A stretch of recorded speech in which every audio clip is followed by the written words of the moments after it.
Church Tower side's going to get very, very wet. Move back, please.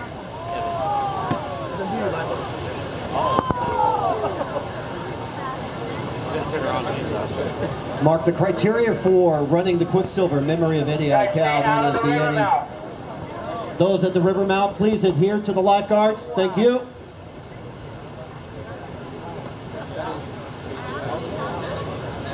Waves must be 20-foot Hawaiian. We can check that off today.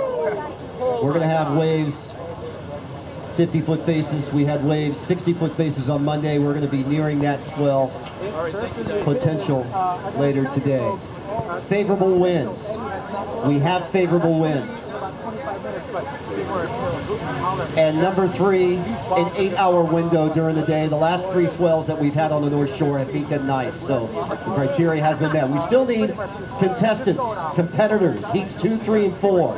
All competitors who are not surfing in round number 1, heat 1, please check in with Keone Downing, our contest director, for a competitors meeting.